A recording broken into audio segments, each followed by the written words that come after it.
Be a part of the best pro wrestling podcast today by supporting the Going In Raw Patreon. You can enjoy access to the live taping of the show, exclusive merchandise, and patron-only episodes, and so much more. Support Going In Raw today. Click the link in the description. This is Charlotte, and you're watching Going In Raw. That sounds terrible. What's up? This is the most must-see WWE superstar of all time and his lovely, gorgeous wife, Marie. and you are going in Raw. What's up? It's your girl, Sasha Banks, the legit boss, and you are watching Going In Raw. Oh, baby, I like it raw. Oh, baby, I like it raw. And you are tuned in to Going In Raw right now. How you doing?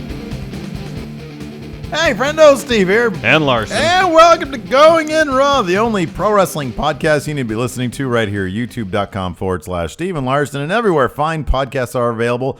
Be sure to hit that subscribe button right now and hit that little notify bell next to it so you guys know whenever you get new Going In Raw content. And over there on the iOS podcast side, be sure to hit, I think it's like subscribe or download or something. And if you got the time, be sure to share a review with the fine people on the iTunes podcast app. Yes, and please. Let everybody know, good or bad, what you think about Going In Raw. Yes, please. We're also at Patreon at patreon.com/Steven Larson. We just updated it. Yep. New stuff. New. Took away one thing. Yes. We still need to fulfill the Google Hangouts, so we need to schedule those. Yeah, we do. We got to get to those. At some point, we got to get to those. But after we do them, We got a bunch of custom videos to do, too. yes, we have to do that. Man, we're busy. Yeah, we're busy people. We have a lot of stuff. Too much. We're also at Pro Wrestling Tees at prowrestlingtees.com/goinginraw. 10 designs. I swear, number 11's coming. Do you want to get freaked out a little bit? $50 patrons. Really?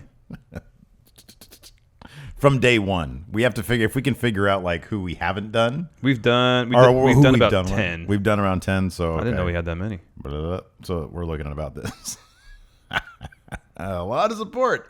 We love you people. out Yes. there. Anyway. I didn't know there was that many. Yeah.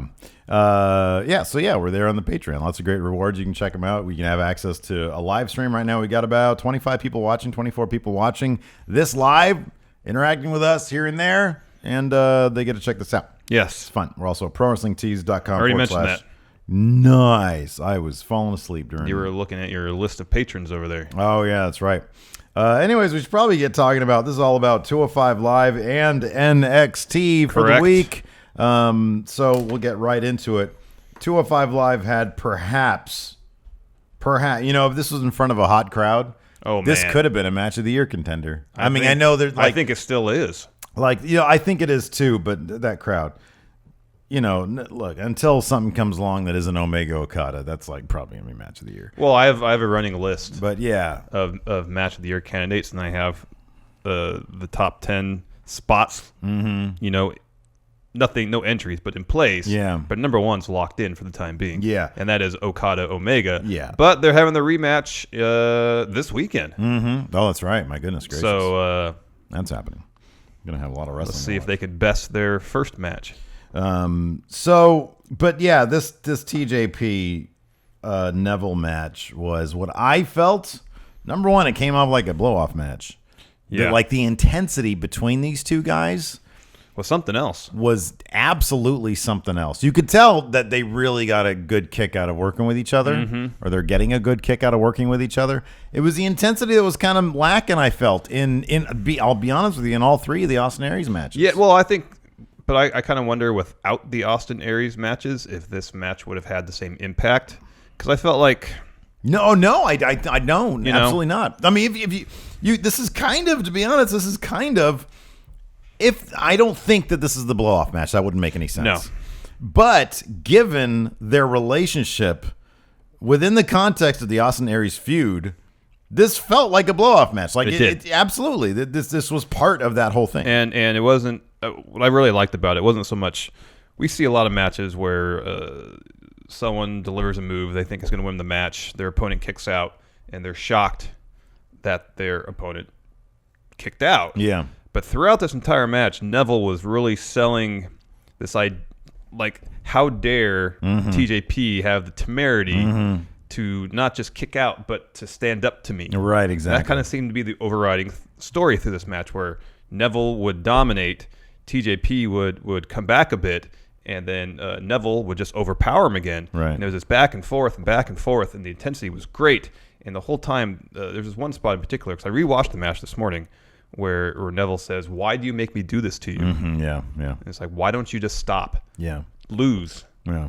It's like you're unleashing this violence upon yourself, TJP, because you won't just stay down. Right. It was this really well told story. Yeah, and the finish was fantastic. And it what made it better is that TJP throughout the episode, because he had an interview prior to this, he stayed within character. It wasn't like all of a sudden, I know I was wrong, therefore I'm face now. No, it's look, I'm mad. Like, I'm still within my heel persona. Yes. I have every right to demand this. Yeah. And I'm going out there to There was demand this it. one spot where, what's the move called? That Tajiri used to do, where the submission on the ropes. The spider... Tarantula? Tarantula, yeah. So Perkins did that, but before he did it, he dabbed. Mm-hmm. Yeah. So he's totally staying within character. No, it was great. Let's start from the beginning, though. Yes. We had Noam Dar come out and sort of recap the events for his. He talks about Cedric Alexander. Yeah. He sort of recaps the history with Cedric Alexander for people who might not have been watching 205 Live before. Says, I'm not mad at Cedric Alexander because I realize that he is just envious of what I have. Yeah. Which is, of course, Alicia Ferks. So then Noam Dar's promos crack me up because if this dude didn't have a Scottish accent, it would be plain as day how bad he is at delivering prepared lines. But because he has that Scottish accent, it like kind of covers, like anything read, like you can read a British phone, or you can read a phone book in a British accent and it'll come off kind of Shakespearean-ish. Okay. Yeah. Like there's not a lot of like for Americans. I think our friend's boyfriend was talking about Dogtooth, and he's Greek, and he was saying it's terrible acting in that movie. But we don't know that. Yeah. We love the movie because, number one, it's a fantastic movie. Yes. But also, we can't tell if the acting is bad because they're speaking in a foreign language. Yes. One thing that's sort of Noam Dar for me. One thing Noam Dar does really well is portray his sense of arrogance. Oh yeah, for sure. Yeah. And that projects. Yeah, absolutely. And no, he's a fantastic character. I love Noam Dar. Yeah. It's just the prepared lines thing still doesn't really work for him. It doesn't really work for him. But then it does work because I'm not cringing during his promos. There's been times where he's quite obviously forgotten his lines. Yeah, I know. So maybe it's just the maybe it's an issue with him, and this is just speculation because I know it's probably happened to other wrestlers where some people are doing a promo and they're more concerned with getting their lines correct as opposed to worrying about their performance. Yeah, for like sure. I said, he's always really good about exuding this his arrogance. We've been doing this kind of thing for a very long time, and it's always whenever you and I have to if we ever have to write things to say and then remember them because we're simply not going to bust out the teleprompter. We have to do a million takes. Mm-hmm. I couldn't imagine doing that in front of 15,000 people. Oh, and he probably got that script an hour before the show. I know. Maybe. So look, I'm not piling on. No. It's just kind of obvious. But then to your point, also, whenever we've had to improv, it's like that. There's no stopping us. You know. So I don't know. Especially once we get into a rhythm. Yeah, I really wonder if in Noam Dar's case it would be much more beneficial if he was like, let me just say what I'm going to say. But also he's young, so Yes. Anyways, that led to a match between him and Cedric Alexander. It was a fantastic match. The lumbar check to finish it off was fantastic. No one sells the lumbar check like Noam Dar. I know, because he it was like a weird sort of smooth motion into it. Well, yeah, Cedric it was very reversed, athletic lumbar check. Cedric reversed. I think Dar was trying for his finisher. Yeah. And then Cedric grabbed him, threw him up, Mm-hmm. landed on his back. And whenever Dar sells it, he lands on the knees, but then he jumps, it feels like. Yeah. Off. Yeah. And adds a little bit more to the sell. So it really adds to the impact of the move. So he does that, but last night I felt that it was almost like he skipped off the knees, because he came in at an angle and I thought it looked really cool, it looked really effective. It was much better than last week when we saw a lumbar check against. Who did he fight? Who did Cedric fight last week? Was that it wasn't his first match against that show. It was it was Hollis. Yes, it was Hollis. Yes, and that just looked clumsy. So it kind of depends on the opponent. But anyway, Cedric picked up the clean win. Yep, and afterwards said, I'm done with this. Yeah. So I'm hoping this means next week he's going to sort of start fresh with a feud against somebody who actually matters. Maybe it'll be Brian Kendrick at that point. Could be. Because Akira Tozawa was sort of moving on to whatever this Titus brand thing is, maybe. Then we had the TJP interview. So was this when they did sort of a package to precede this? I thought they did like a package that was sort of TJP heavy. I thought they opened the show. Maybe that was it. They did because they were really building up the championship title aspect of the match. And so they did this, and they do like a package that was sort of showed like Rich Swann's victory and then Brian Kendrick's victory, or the other way around, something like that. I don't remember. I think they did like some anyways, and that prompted TJP during this interview to say, I'm not that guy. Like, I'm not him anymore. I'm sort of, I'm more savvy now, or whatever it is he said. And I liked it. I thought it was intense. I thought it was, Ever since he's turned heel, he's been given some good stuff to work with. Yeah. In terms of promos. Yeah. And week after week, he's gotten a lot better. It literally, like, watching sort of the recap stuff, like the championship recap package thing that they were doing. I swear there was like 2 of them to sort of, entirely possible. Yeah. I watched this late Tuesday night. So yeah. Watching that, I recalled, it wasn't that long ago, how much I really could not stand TJ Perkins. Everybody out there watching this remembers how anti-TJ Perkins I was. But you're right, like being along with Neville and doing this stuff, he's really come a long way. It's even at the point where I could see in 6 months, if they wanted to move him back to being face, I would hope that he would take the stuff that he learned and he wouldn't just go back to being boring wisecracking guy. Part gaining the experience of repetition, but it's also he has good stuff to work with. Yeah, that's true. And he, in terms of character, he didn't really have good stuff to work with before. Right, that makes all the difference. It really does. Yeah, because especially Perkins' promo on Raw this Monday was great. Yeah, it was good. It was great. Yeah. We had Mustafa Ali versus Louis Valle. I think we've seen Louis Valle before in NXT. Shit, maybe we've seen him wrestle live. I have no idea. He looks very familiar, though. He did. Anyways, Drew Gulak came out towards kind of the beginning of this match and sort of hung out at the top of the ramp and was shouting out. Was it towards the beginning of the match or like midway through? Maybe it was midway through the match. He comes out with his little bullhorn thing and starts talking about, his standard thing of, this no-fly zone, et cetera. Mustafa Ali ended up winning with a roll-up because Louis Valle was trying to take advantage of the distraction. Yeah, but wasn't Mustafa Ali trying to focus on a more ground-based attack this entire match? I remember him doing a whole lot of top rope stuff. Well,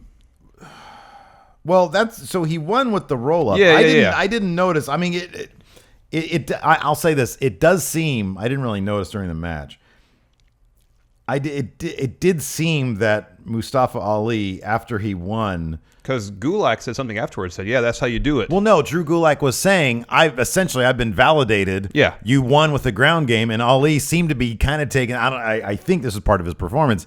He seemed to be taking it to heart. That's what I read from his reaction was, oh yeah, he might actually have a point here, but this conflicts me because I don't like it, which I love. Yes, I love if Drew Gulak actually turns Mustafa Ali into seeing his way of things. I think that'd be a fantastic angle to take. A mat-based wrestler. Well, I want there to be some conflict. This can't just be him saying no fly, and then because again, the bottom line is again we had a shot at Drew Gulak, and out of nowhere Mustafa Ali is landing on him. Still great. So, which is amazing to see every single time. I can see that every week. Yes, but I did think, and maybe this was. Maybe this wasn't what he was intending to do with his performance, but when he was I think he was literally scratching his head doing this. Oh, I took that as he was being sarcastic. Oh, really? Okay, yeah, it wasn't genuine. All right, there you go. I don't know. I took it to me. I was doing this. I'm not going to ascribe that level of depth in Mustafa Ali's performance. So I was taking it. Maybe he's taking it to heart. Could be. Yeah. But if he wasn't, then why would he be doing a ground-based attack on Louis Valle? So honestly, I don't remember enough of the match. I was confused as to who Louis Valle was. Maybe to challenge himself to see if there's any validity to what Gulak was saying. You're reading way too much into that, man.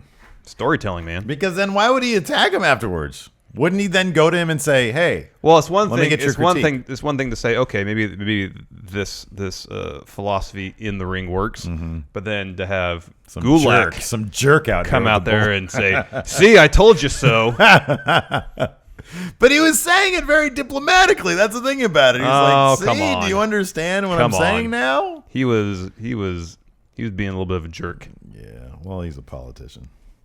Let's see here. Then we had Rich Swann and Akira Tozawa backstage. They're interrupted by Titus O'Neil, who, number one, can't get Akira Tozawa's name right to start, or he didn't quite know it. And then he starts saying, "Hey, I was recommended by your old roommate, Apollo Crews, your best friend, Apollo Crews, to come talk to you about possibly joining Titus Brand. We can go international with this."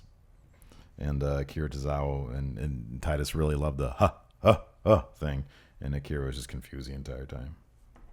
I think he can make big money with Titus Brand. I'd love to see Akira and Titus Brand. No? I mean, I would. Yeah. Who wouldn't? Yeah. It's great. Why are you hesitant right there?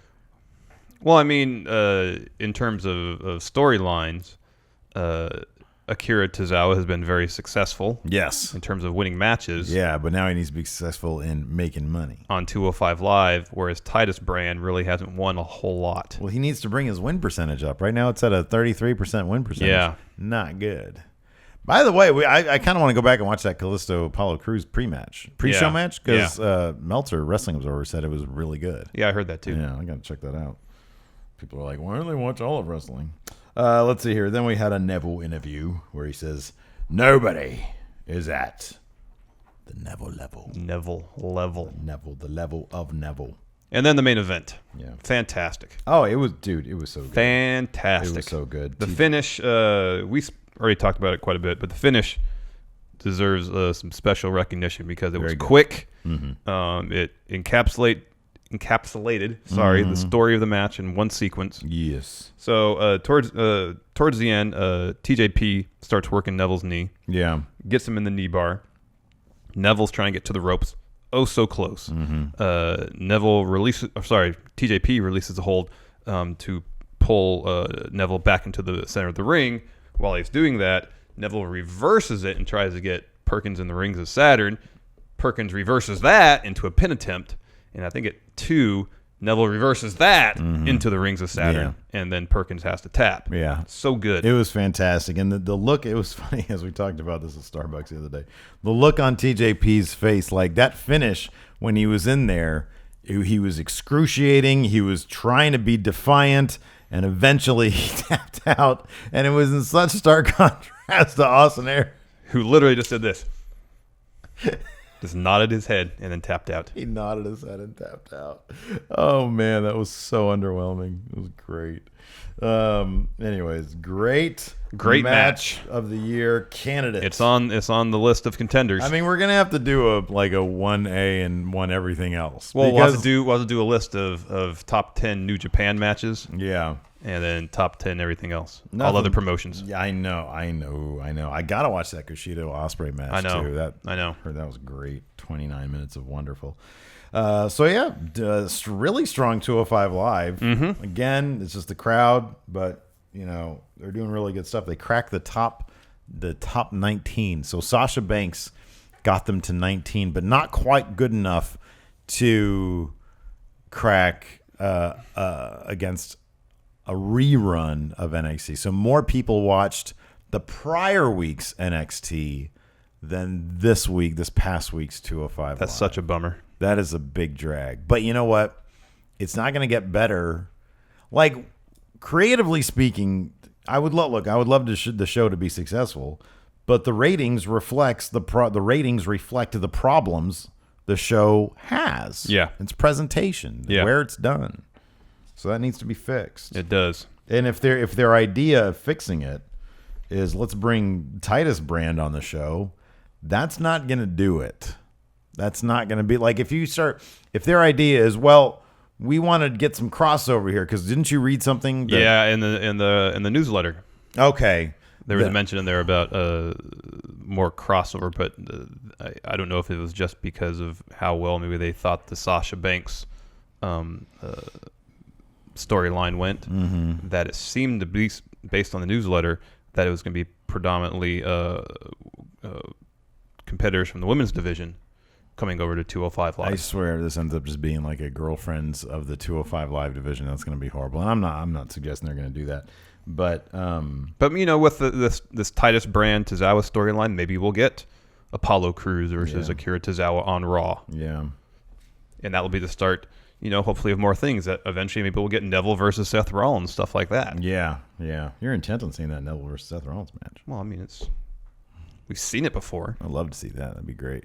They've had a match before. Yeah. Just not as their current characters. That is correct. No, I'm with you on that one. You always point out Seth Rollins. I want to see. Well, he's a top face on Raw. I want to see. You never asked me what I want to see. What do you want to see, Steve? Neville versus Seth Rollins.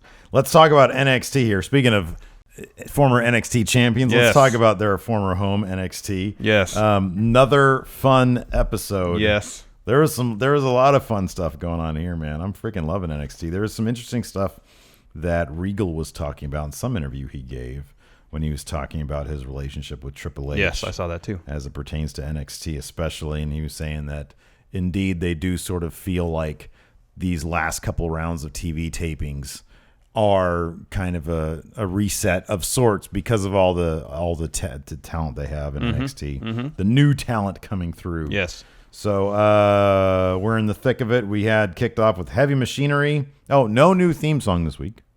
That made me kind of wonder if they're toying with the idea of licensing new music on weekly. I wouldn't say, between like takeover basis. To takeover maybe. Could be.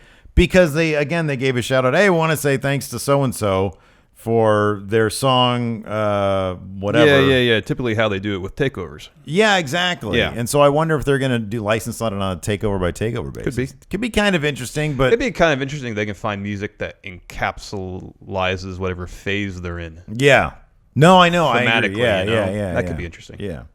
But it's going to be very confusing. Like we're just going to get used to a song, and then every 4 months or 3 months is going to change. Yeah. Then maybe they'll do like a compilation. Then we'll be super happy. Could be. Yeah. Bunch of music we just got used to, and now we get to listen to it. Anyways, kicked off with Heavy Machinery versus Lars Sullivan and Victor Andrews. Where have we seen Victor Andrews before? I swear I've seen this guy before. He's a little guy. Lars Sullivan is massive. This dude has the biggest rib cage I've ever seen in my life. He reminds me of like a wrestler from the 50s or 60s. Oh my God, I was going to say an old-timey circus wrestler. Yeah. So like I'm even going back 50 years before you. Okay. Like, he reminds me of somebody that I would have seen. But now he does. Yeah. He totally reminds me of like somebody from you'd see from like the 50s or 60s, like an old black and white footage. Mm-hmm. Yeah, I like that. He's a massive human being. Yes. He's huge. Anyways, we got the familiar story we've seen already with him. Heavy Machinery took them on. Heavy Machinery has some really fun Haas-specific tag team moves. They do. I don't know if I've seen this stuff before. It's great. I know. Very Haas-specific tag team moves. I don't know who's doing their tag team stuff over there, but my God, great. They know what they're doing. Yes. Like when I get interested in tag team wrestling, then you're doing something right. So as you mentioned, the story of this match played out similarly to Lars Sullivan, Dylan Miley. Yeah. His previous tag match, where I think he's done this twice, hasn't he? Yeah, this is the second time. No, I thought this was the third time. Prior to this? I thought he did. Oh, maybe. I could be wrong. I thought they only mentioned one other time. Okay.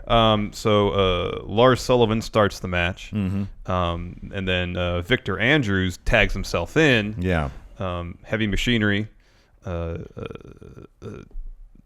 gets the better of Victor Andrews. Yeah. They hit him with the compactor. They freaking destroy him. And gets the win. And Lars Sullivan, upset about losing, takes out his frustrations on Victor Andrews. Yeah. Very sad. So at what point will people just refuse to be Lars Sullivan's tag team partner? Well, that should be the story, shouldn't it? Yes. And that should start happening next time Lars Sullivan is booked for a tag match. Do we know? Have you read spoilers? Do we know if that's going to be happening in the I don't know. I haven't seen either. I don't remember. Yeah. I want that to happen. I want maybe he'll find like a really good tag team partner. And they'll still lose. You know what will happen maybe is instead of and this would be an interesting way because a lot of times when you have these huge physically dominant wrestlers, they book them in matches, in squash matches, like with Ryback and Braun Strowman, Sure. where at first they're booked against one jobber and then two. So maybe instead of just going that obvious route with Lars Sullivan, they're going to just have him compete against tag teams by himself. Yeah. And Oh, win. yeah. Yeah, that could be. It'd be kind of funny if he did this, if he attacked his dude during a match because they weren't performing up to par. Like mid-match, they're starting to get in, and he's like, oh, hold on a second. He gets the opportunity to tag them out, and then he just destroys them in the middle of the ring, rolls them out. He's the legal man. He eats up his opponent. Could be. I'd like to see that. Next up, we had a Killian Dane interview where we got to witness the full scope of his Scottish brogue. I love that stuff, man. Wait. Isn't he Scottish? No. Is he British? No, he's Irish. Oh, he's Irish. Okay, his Irish brogue, whatever they call it then. Yeah, no, it was great. It was fantastic. Yeah.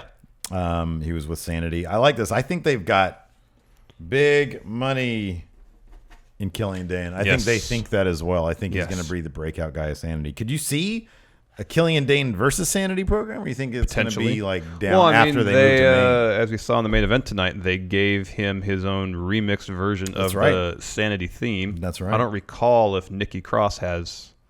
I don't think that. she I don't does. think, I don't think so does. either. I think she just came out solo that time. That bums me out. I wish that she would come out with like at least Alexander Wolf when she comes out for her solo matches.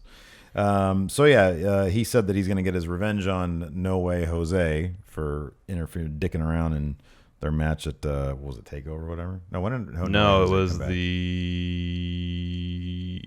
was it last week's show? Yeah, I think it was last week's show. I don't know. Anyways, then we had Roderick Strong come out. Let's talk about this. Okay. And he says, I made those documentaries and I showed them to you guys, and you guys seem to really like them, and I put myself out there for you, and things are going really good in my life. I'm starting to fall asleep already. I was starting to fall asleep during that, dude. I don't like when somebody comes out and starts bearing their heart and everything's going good in their life. What fun is that? That's not dramatic. That's not cool. Well, I mean, unto itself, maybe not, but then follow that up with Bobby Roode. Nothing is more... Okay, yeah, I know. I'm just saying this is the guy I'm supposed to be rooting for. This is the guy they want me to root for. Well, they're trying to make him relatable. And he's talking about... It's way too relatable. I have a kid and a wife, and things are going good for me, too. You, too. I don't want to see you in the ring. Well, I do want to see you in the ring. It'd be fun. But if you're some dude I didn't know, I don't want to see that. But this is Roderick Strong. He's a phenomenal wrestler. You want to see him in the ring. I Because do. he's a good I don't want to see him wrestler. talking about his family, though. That was boring. Oh, my gosh. Start talking about, like, and I just got a soccer mom car and things are great. I don't want to hear about that stuff. Get out of here with that. Okay, what I liked about it was that Roderick Strong's previous promos, they didn't seem convincing. Yeah. This at least seemed convincing. You're right. It was. I mean, It seemed convincing. It seemed genuine. You're right. He was genuine. But anyways, then Bobby Roode comes out, and I loved it, and everybody else loved it too because it's entertaining as hell. And he has a friggin' tissue, and he's doing some fake crying. It looked like toilet paper. I think it was. I think you're right. Anyway, he starts clowning Bobby Roode. He says, yeah, things are great for you now, Roderick. You've got a moderately hot marginally hot fiance. You have a somewhat normal child. And he's like, but that's not going to work in my NXT. That's why I want Bobby Roode to be champion for a while, because I want to see him mold NXT, or at least try to mold NXT to really make it his NXT. That's what it should be. Yes, that has been his stated goal. And he starts talking about, good segue here, by the way. He starts talking about how he said everybody wants to play the Bobby Roode lottery. Just like all you people out there, you sink your money in a lottery hoping you're going to win, and you come up short. And he says, Roderick, I'm sorry, but you're going to come up short too because you're just not the man that I am. Then I swear it cuts to Roderick Strong. He's crying. And I know he wasn't.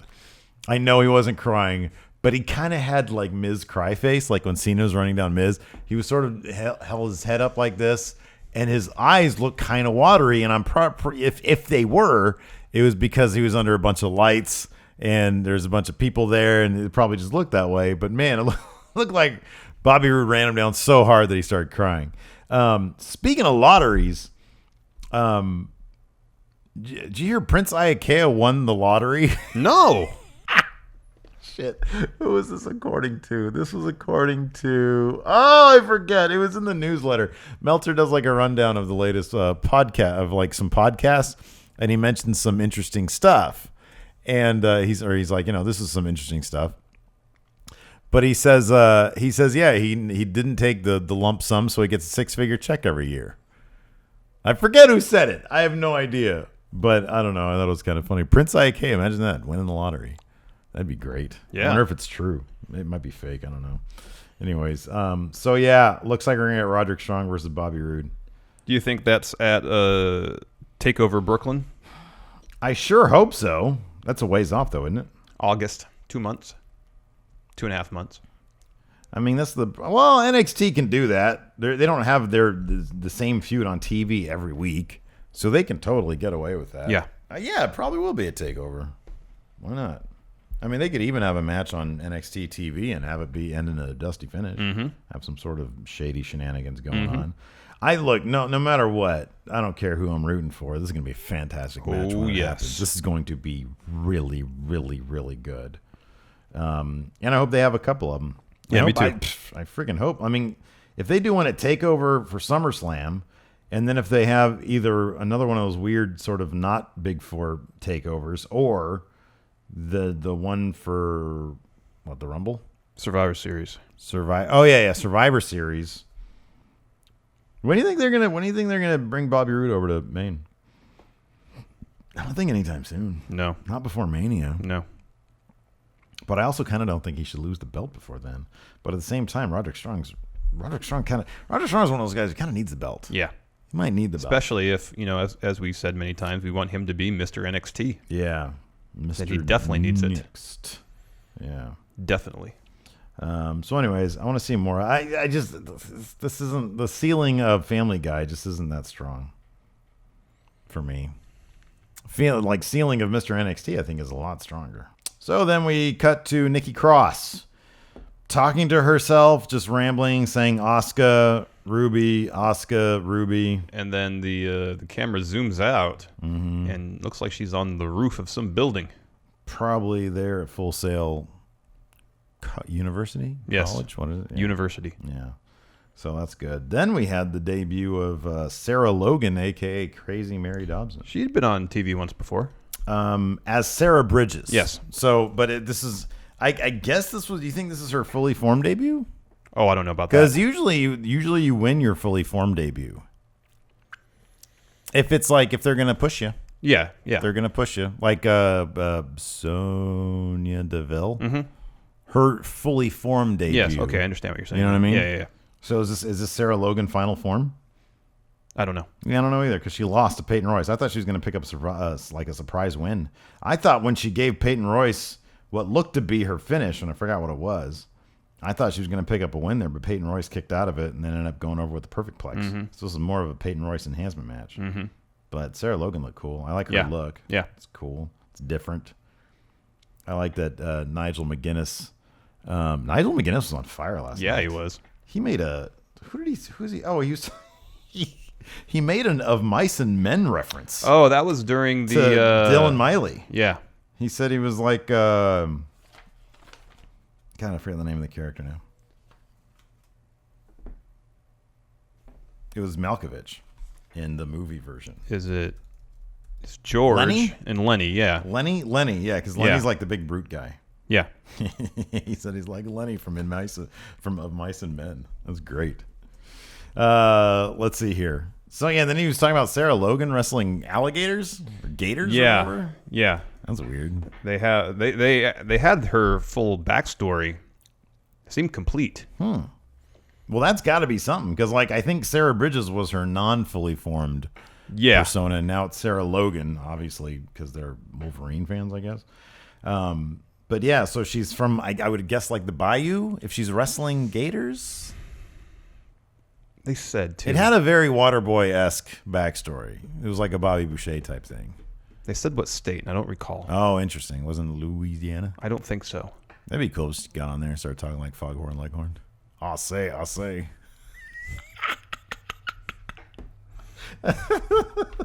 the greatest cartoon character name ever, Foghorn Leghorn.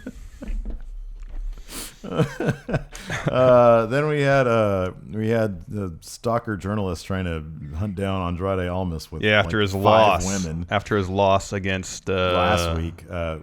Banana. Oh, Cesar Bononi. Banana. And yeah. And then Thea Trinidad. Yeah, slapped him. Thea Trinidad? Yeah. Slapped the crap out of him. Yeah. She said something like, "You might not care about wins, but I do," or something like that. Yeah. I don't know. She seemed upset that all they cared about was partying. Yeah, man. So she's like, she's like, "I don't want to see this storyline. You're tranquilo." Yeah. Let's see here. So that was awesome. That was awesome. Next, we had Hideo Itami versus Oney Lorcan. Oh Great my match. gosh. Such a fun match. Dude, when Oney Lorcan grabbed Hideo Itami's face and then slapped the crap out of him, crowd went bonkers. This really felt like Oney Lorcan. Oney Lorcan is the best at making things look real. I know. That's his thing. He makes these matches feel like they're real. Because Hideo Itami, obviously, they're sort of turning him heel. He's still very upset about his loss to TakeOver, which I love. I love all that stuff. It's great. So he comes out and he's got just a mean streak with Oney Lorcan. But Oney Lorcan is not the guy you have a mean streak against, because that dude will turn on you. Yes. It's like every Oney Lorcan match is kind of the same in that it comes off like he's not sticking to the script. Oh, I know. That's how it feels. It's like Hideo kept on no-selling his chops. And so he freaking grabs him by the face and just starts slapping the crap out of him. Yeah. Until he does. He falls out of the ring. It was great. Yeah. Shortly thereafter, Hideo fakes a knee injury. Yeah. Gets up and just unleashes a steady stream of strikes to Oney Lorcan. Oh, it's fantastic. It was. And then Hideo hit 3 go-to-sleeps on Lorcan. Until he was a sack of potatoes. Yeah, didn't try to pin him whatsoever. No. Out comes Cassius Ono. Yeah. And Hideo shoved him. Mm-hmm. And then Ono sold this really well. Very reluctantly. Very hesitantly. He did but a he's good not going to job. be pushed around by anybody. No. Despite, I guess, they're friends. Yeah, shoves the crap out of Hideo Itami. Yeah. Goes flying out of the ring. So it's great. There's another TakeOver match. That is going to be a fantastic Yes. match. That's going to be That's going to be a hard-hitting affair. Freaking give Oney Lorcan a massive contract. That guy's great. He is. He's fantastic. I wonder why they haven't pushed him more. I think he's just a really good... Oh, that was one thing that Bobby Roode said about Roderick Strong, too. You're just a really good hand. Yeah. Ouch! Yeah. Ouch. But that's legitimately what Oney Lorcan is. He's just an amazing hand. He's a really good worker. Then we had an Ember Moon interview.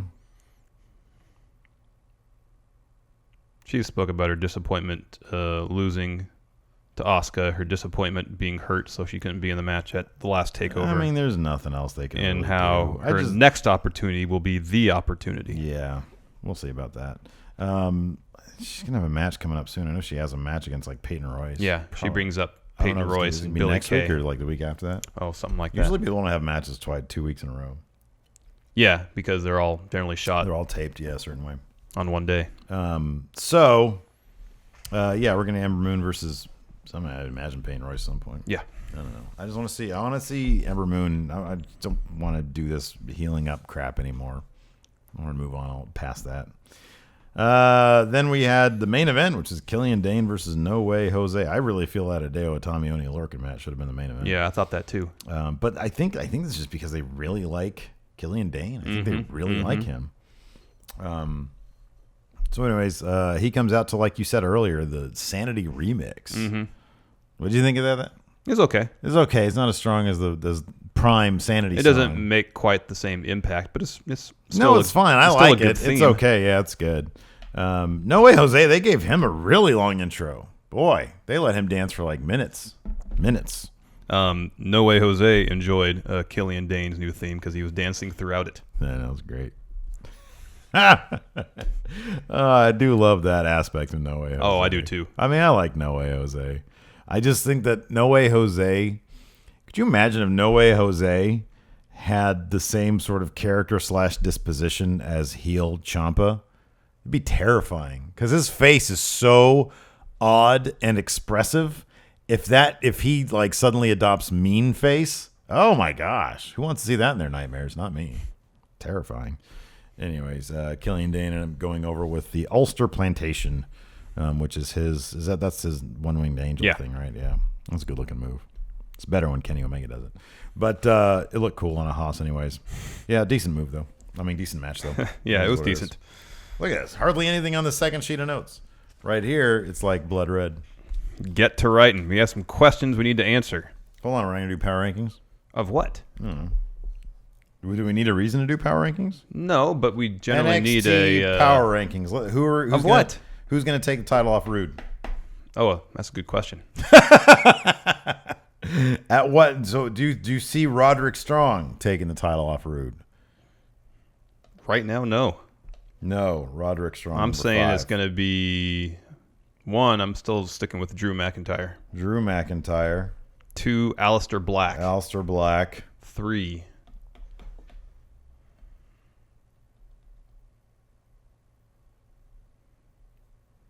Eric Young. No. No. They're not going to have 2 TNA guys fight for the title. Really? I don't think so. Oh. They're going to have to in a couple of years.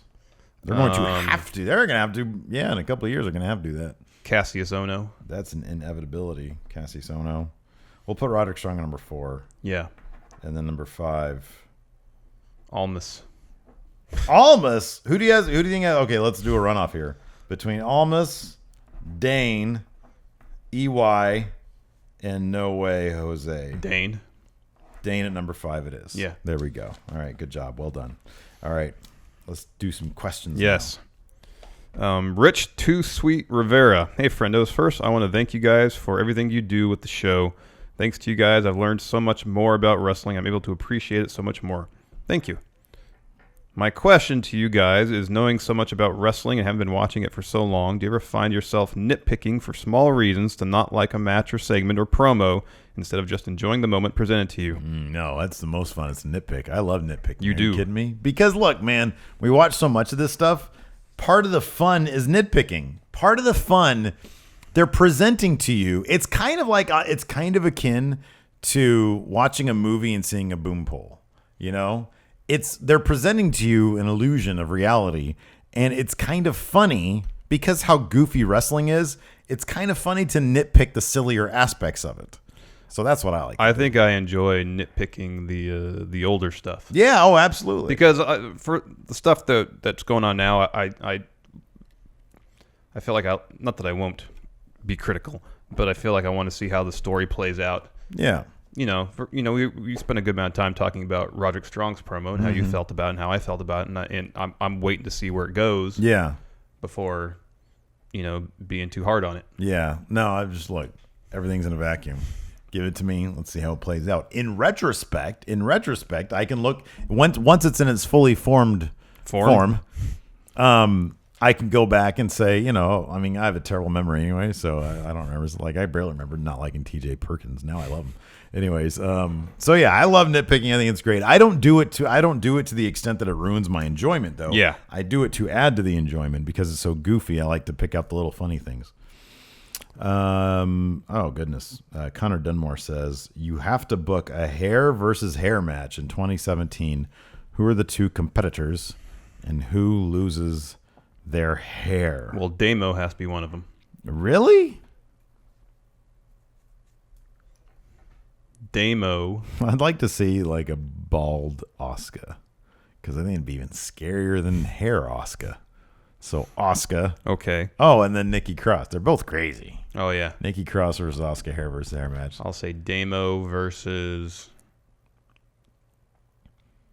Because you know how whenever they do a hair versus hair match, they like do a botch. Yeah. They do like a crap job, and they come out the next episode, it's clean. Yeah. They're gonna, whoever loses sticks with whatever is done that night, and so it looks terrible. Part of the stipulation of the match. match. Yeah, because then you look like you're like in an old like 50s insane asylum. I'm gonna say Damo versus... You look lobotomized. Damo versus Bobby Roode. Oh, Bobby Roode looked great without hair, though. Are you kidding me? He would be more handsy. That was weird. Pretty boy Adam Mayhem. With the current roster in NXT and how stacked it is, who do you think will be the next couple of call-ups, and who will be called up without being champion first? Sanity will be called up without a champion. Yes. Well, without Eric Young or the tag champions. I still think Nikki Cross has an outside chance of getting that title off of Asuka. Almas isn't going to be a champion. but No. he's going to be called up. Oney Lorcan. Oney Lorcan.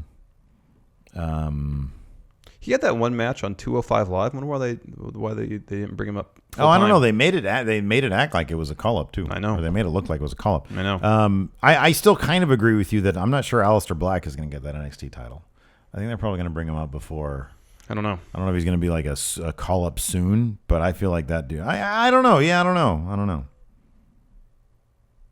Manuel Garcia de Paredes. You guys think that Bobby Roode's promo on Roderick Strong did Roddy any favors? It feels like he wanted to cry and doesn't seem to look as if he had it in him to fight. I agree. I kind of agree. Bobby Roode might just be too much of a man for Roderick Strong. He might actually be right there. Charles Sips. A lot of talent in NXT right now. Book a few top stars exit from NXT. And what brand or promotion would you like to see them go to? Where do you want to see Aleister Black end up? New Japan. Can't disagree with that, but I'm going to say SmackDown. Well, I mean, he said brand, but I assume he said exit NXT. Oh, exit? Exit. Wait. Hold on. What? A lot of talent in NXT right now. Book a few top stars exit from NXT. So I guess it could be call up or leaving the promotion. Would you rather see Aleister Black in New Japan than Raw or SmackDown? Well, I mean, I'd rather see him on one of the WWE shows, but it's seeing him in New Japan is a very close second. I want to see him on SmackDown. I want to see him win the freaking title at WrestleMania. Let's see here. CM Punk finds it insulting. I've recently noticed that Dave Meltzer has never awarded a women's match a 5-star rating. Who will be the women that finally put over the first ever 5-star women's match? CM Punk finds it insulting. Thinks it'll be Charlotte and Asuka. I think those two have a very good chance. I think that if I were to say right now, that'd be where my money is. Yeah. Charlotte and Asuka. Agreed.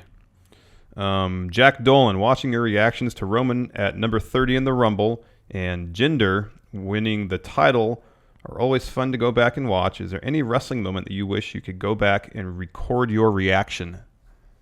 Good question. Oh, when Seth cashed in. Oh my gosh, I know. There's an Instagram post, I think, on our Steven Larson account from that when that happened. But that was afterwards. Yeah, I tried to capture the moment, but still, we had O faces going. Mm-hmm. Yeah, no, that would definitely be. That's my answer too. Let's see here. Empire of Cleanliness. Andrew Mullen says that seems that Sanity has a new entrance theme. I think that was just Killian Dane's version. He says, but he doesn't like it. He says it doesn't really fit with a menacing group of anarchists. He says he has 2 questions. Which entrance theme in wrestling history is the most different from its wrestler? That's a good question. And what themes have hurt the wrestler it was given to? Well, I can say for sure that the Vaudevillains were done no favors with that entrance theme. Yes. It was so perfectly fitting with their characters, but the bottom line is you need to come up with something that's really fitting of the characters and gets the crowd jazzed to see you. Yeah. Wesley Blake, when he had that. Yeah, that was really weird. That really slow. I did not understand that at song. all. That was very bizarre. They got rid of that, though. Yeah, they did. Lee Fox. Hey, friendos. Watched my full episode of NXT and was majorly impressed. His question is, will Hideo Itami leave when his contract expires? And do you prefer it now he's turned heel? Take care. Because there's rumors going around that he was going to go back to Japan. And they seem to address that on NXT this week. And, he said no. Yeah. So I'm going to take Hideo at his word, and he's going to be in NXT. Until we've been proven wrong, I'm going to take him for his word. Exactly.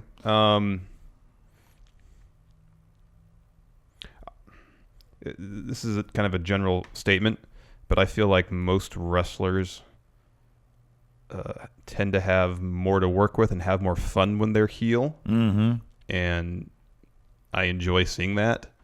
So using that logic, I'm going to say, yes, I prefer Hideo as a heel. Oh, I definitely do. Yeah. But, we haven't seen him fully formed. Yes. So, yeah, jury's still out. But already I'm more entertained by Hideo Itami in this episode of NXT than I have been in the past. Evil Larson. If WWE were to sign Dalton Castle at NXT, how would you feel about a tag team with him and the Velveteen Dream? I'm kind of cool with Dalton just being on his own, doing his thing. I hope that they keep his thing. Yeah. Let's see here. JT. Hey, friendos. If Billy Kay and Peyton Royce were called to Maine next week, what brand would you like to see them in, and who would you have them feud with? Both women's divisions are so stacked right now.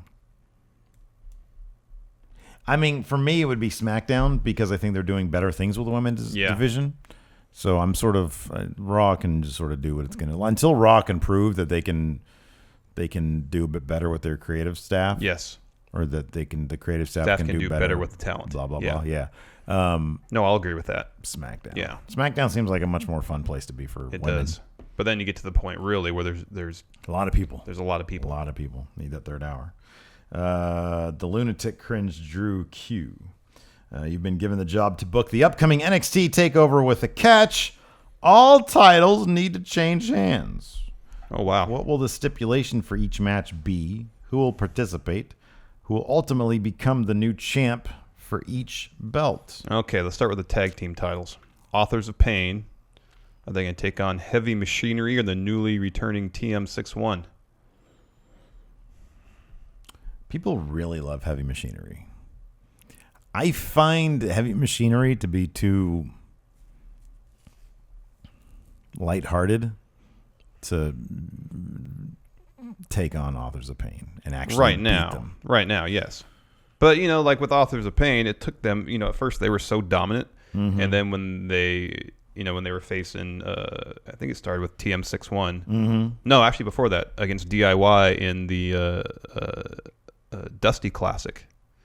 That was the first time they were really faced, it seemed to them at least, serious competition. Mm-hmm. And they seem in danger of losing. Yeah. And ever since then, they've added depth to them. Yeah. And their characters. So I'm guessing that's the same thing's going to happen with Heavy Machinery. I think you're right about that. I think it's going to be a road for them. Yeah. I'm just saying if I have to book the next takeover, it would be, I'm not sure it'd be them next. I would probably say TM61, although I don't want anybody to take those belts off of Authors of Pain. I don't want either of those teams to, although I think Heavy Machinery probably will in the end because they have to bring up Authors of Pain at some point. Yes. Women's title match. What do you want the stipulation to be? I want it to be the Fatal 4-Way like it was supposed to be. And Ember Moon to finally take that. But maybe if Ember Moon has a title, they'll do something interesting with her. But does Asuka get pinned? Of course not. Okay. No. Okay.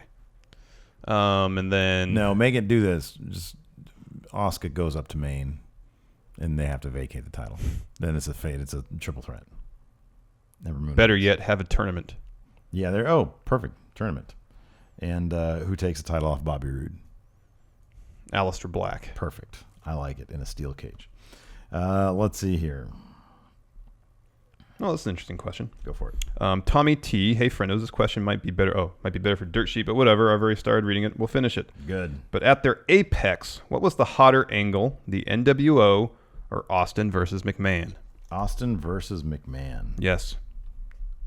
I'm not going to say it was like overwhelming, but it kind of was. Although I love the Batch of the Beach when Shivani said, "Wrestling is cool again."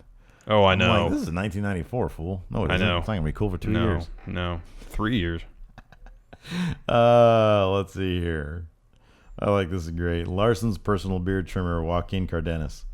If Sanity was to deform and break up, what would the individual ceilings be for Damo, Eric Young, Alexander Wolf, and Nikki Cross? Nikki Cross's ceiling is women's champion. Yes. On whatever brand. Alexander Wolf, enhancement talent. I mean, until they give him more of a platform to see what he can do on his own, I don't see much. Eric Young. Upper mid-carder. Yeah, I mean, up there with the Miz and Ambrose. Mm-hmm. I mean, on a thin roster, world champ. Mm-hmm. But there's not really a thin roster these days. Damo. Then, Damo, they seem to think that it's the sky's the limit for Damo, maybe. Yeah. I don't know, but I'd probably say same as Eric Young, Mm-hmm. upper mid card. Yeah. But it'll be interesting to see what they do, if they do more with them.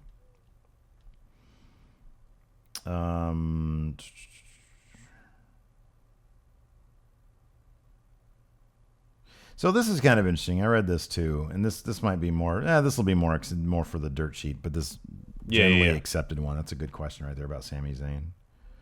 Oh, great one to end the podcast with, from Cheese It Christ. Oh man, Larson, I'm going to add a person to this. You have to take a chop from either Roderick Strong, Cien Almas, or Oney Lorcan. I'll throw Hideo Itami in there too. Who do you choose?